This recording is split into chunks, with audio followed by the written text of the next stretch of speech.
CM doctor Mohan Yadav ने civil service day के मौके पर अफसरों को चाणक्य का उदाहरण देकर सिविल सर्विस का महत्व समझाया। इसी के साथ ही लोक सेवकों से अपना सर्वश्रेष्ठ योगदान देने का आह्वान किया। देखिए खास रिपोर्ट।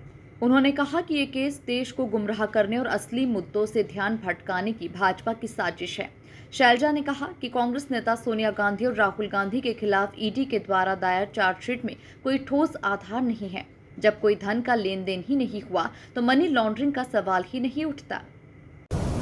चुनाव आयोग ने फैसला सुनाया कि जन प्रतिनिधित्व अधिनियम की धारा 29B और 29C के तहत इस बात पर कोई प्रतिबंध नहीं है कि कोई राजनीतिक दल अपने फंड का इस्तेमाल कैसे कर सकता है। ये इलेक्शन कमीशन ने उस समय बता दिया था। कांग्रेस ने आधिकारिक फाइलिंग में लोन की घोषणा की थी बाकायदा और लेन देन को सार्वजनिक किया था। ये पब्लिक डोमेन में कांग्रेस पार्टी दे चुकी है ये सारी बातें।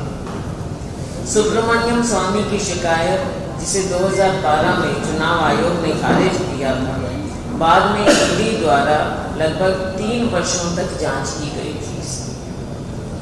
अगस्त 2015 में ईडी ने कोई गड़बड़ी नहीं पाई और लाई बंद कर दी। मोदी सरकार ने उस समय के ईडी निदेशक श्री राजन कटोच को हटा दिया, क्योंकि वो चाहते होंगे नहीं उनकी बात कर पाए होंगे, उन्हें हटा दिया गया। और सितंबर 2015 में मामले को फिर से खोल दिया, जो कि राजनीतिक प्रतिशोध का एक स्पष्ट उदाहरण है। 2023 में ईडी ने एक अनंतिम कुर्की आदेश जारी किया, जिसकी पुष्टि 10 अप्रैल 2024 को एक न्यायाधिकरण ने की। तब ईडी के पास चार्जशीट दाखिल करने के लिए 365 दिन थे। ये भी कृपया बड़े ध्यान से सुनिए। 365वें दिन, अंतिम दिन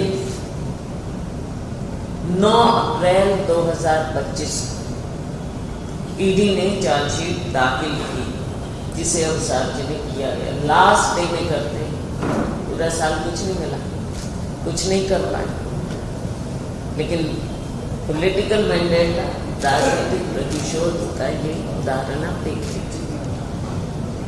अगर कोई सबूत या वास्तविक गड़बड़ी होती तो सरकार को आखिरी दिन तक इंतजार नहीं करना पड़ता था।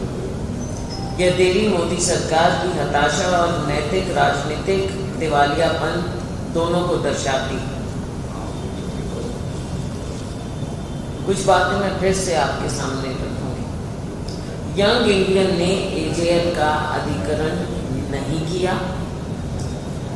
एजेएल अपनी सभी संपत्तियों, प्रकाशनों और परिचालनों का स्वतंत्र रूप से स्वामित्व और प्रबंधन करना जारी रखता है।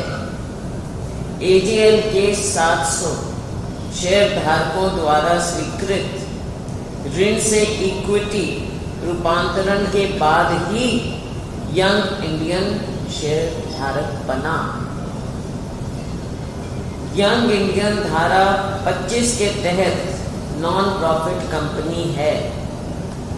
इसके शेयरधारक, जिनका मैंने अभी आपके सामने नाम रखा, मैं फिर से रिपीट करूंगी, ना वेतन, ना प्रॉफिट,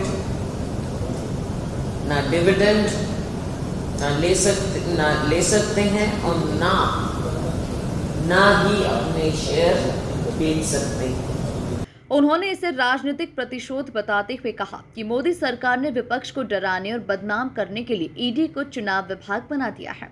शैलजा ने यह भी कहा कि ईडी के मामलों में सजा की दर मात्र 1% है, जिससे उसकी कार्यशैली पर सवाल उठते हैं। उन्होंने नेशनल हेराल्ड के ऐतिहासिक महत्व को रेखांकित करते हुए कहा कि यह अखबार स्वतंत्रता संग्राम की विरासत है और इसके खिलाफ कार्रवाई राष्ट्रवादी मूल्यों पर हमला है। कुमारी शैलजा ने दावा किया कि यह मामला अदालत में विफल हो जाएगा और कांग्रेस पार्टी इसका डटकर मुकाबला करेगी। और डरते हैं। मेक इन इंडिया विफल हो चुका है, इसलिए अब वे फेक इन इंडिया की कोशिश कर रहे हैं। अपनी घोर विफलताओं को छिपाने के लिए ये झूठी कहानी मढ़ी जा रही है। ये एक राजनीतिक साजिश है और कांग्रेस पार्टी इसका डट कर सामना करेगी। नेशनल हेरल्ड के बारे में कुछ तथ्य आपके सामने मैं जरूर रखना चाहूँगा। 1937 में पंडित जवाहरलाल नेहरू ने ब्रिटिश कॉलोनियलिज्म शासन से लड़ने के लिए एक उपकरण के रूप में नेशनल हेरल्ड अखबार शुरू किया था 1937, जिसके हिंदी और उर्दू संस्करण नवजीवन और कौमी आवाज शीर्षक से प्रकाशित होते थे। इस अखबार के पीछे दूरदर्शी महात्मा गांधी, सरदार पटेल, पुरुषोत्तम दास टंडन, आचार्य नरेंद्र देव और रफी अहमद किदवई थे। अंग्रेजों को इस अखबार से इतना खतरा महसूस हुआ कि उन्होंने 1942 में भारत छोड़ो आंदोलन के दौरान नेशनल हेरल्ड पर बैन लगाया था और ये बैन 1945 तक चला। अखबार का प्रबंधन करने के लिए 1937-38 में एक गैर लाभकारी नॉन प्रॉफिट कंपनी के रूप में एसोसिएटेड जर्नल्स लिमिटेड (AJL) का गठन किया गया था। ऐसी कंपनी लाभांश वितरित नहीं करती है, वेतन नहीं दे सकती या शेयर धारकों के लिए लाभ नहीं कमा सकती। ये एक कैरेक्टर है इस कंपनी का।